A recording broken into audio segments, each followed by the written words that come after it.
Selamat datang di lembah Makkah kuno.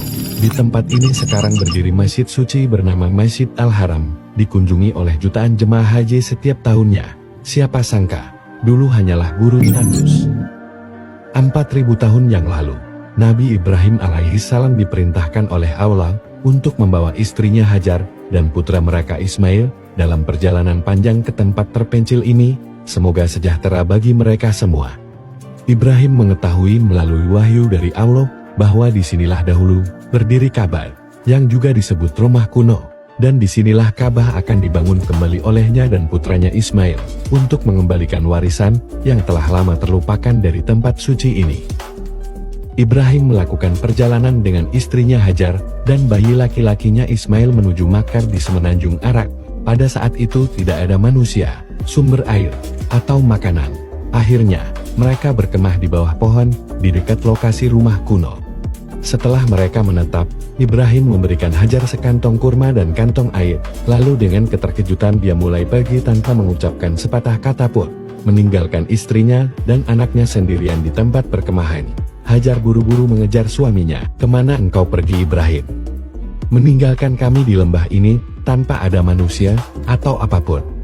Ibrahim tidak menjawab. Mungkin, karena takut terlibat dalam argumen dengan istrinya mengenai sesuatu yang Tuhan telah perintahkan padanya. Jadi dia terus berjalan tanpa melihat ke arahnya. Hajar masih mengikutinya sambil mengulangi pertanyaannya, tiba-tiba menyadari bahwa perilakunya yang aneh bisa jadi karena dia tidak punya pilihan. "Ya Ibrahim, apakah Allah telah memerintahkanmu untuk melakukannya?" tanya Hajar. Kali ini Ibrahim memberinya jawaban singkat, "Iya." Hajar menjawab, "Maka Allah tidak akan meninggalkan kita." Dan dia kembali ke tempat perkemahan. Ketika dia tidak bisa melihatnya lagi, Ibrahim menghadap ke arah Ka'bah dan berdoa kepada Allah seperti yang disebutkan dalam Al-Quran, Surah Ibrahim ayat 37, "Ya Tuhan kami, aku telah menempatkan sebagian keturunanku di lembah yang tidak bertanah dekat rumahmu yang suci. Ya Tuhan kami, agar mereka mendirikan sholat. Jadi isilah hati manusia dengan kasih sayang kepada mereka, dan berikanlah mereka buah-buahan, agar mereka bersyukur." Hajar telah bertawakal kepada Allah. Dia terus menyusui Ismail dan minum dari air yang dibawanya, tetapi persediaan itu hanya cukup untuk 1 atau 2 hari. Ketika air akhirnya habis digunakan, dia tidak memiliki lagi susu untuk memberi makan Ismail dan keduanya mulai merasakan haus yang luar biasa. Meskipun dia tahu bahwa Allah bersama mereka, dia tidak bisa hanya tinggal di sana dan menunggu keajaiban terjadi. Akhirnya dia memutuskan untuk mencari orang atau sumber air di sekitar daerah itu, seperti yang disebutkan dalam sebuah cerita oleh Ibnu Abbas. Hajar berkata di dalam hatinya, "Aku harus pergi dan mencari sehingga aku bisa melihat seseorang." Untuk memudahkan pencariannya, dia meninggalkan anaknya di tempat perkemahan dan naik ke sebuah bukit terdekat yang dikenal sebagai Al-Safar. Dari tempat yang lebih tinggi ini, dia berharap bisa melihat seseorang atau sesuatu yang mungkin bisa menyelamatkan mereka. Tapi tidak ada. Dia turun ke lembah dan berlari hingga dia mencapai bukit lain yang disebut Al-Marwah, yang akan memungkinkannya untuk melihat dengan baik bagian utara lembah. Tetapi lagi-lagi dia tidak bisa melihat sesuatu yang bisa membantunya.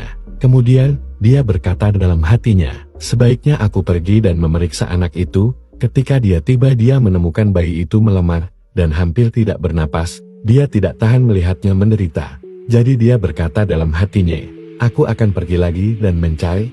Mungkin aku akan menemukan seseorang kali ini." Hajar berpendapat bahwa peluang terbaiknya untuk menemukan seseorang adalah dengan terus naik ke puncak kedua bukit.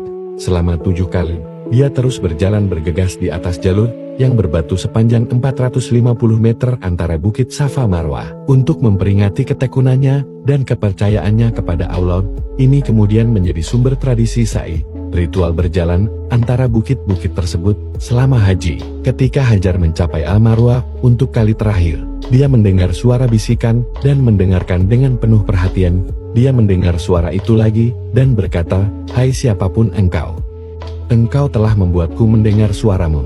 Apakah engkau punya sesuatu untuk membantuku?" Atas izin Allah, tiba-tiba malaikat Jibril muncul di tempat perkemahan mereka dan menghantam tanah dengan tumitnya yang kuat.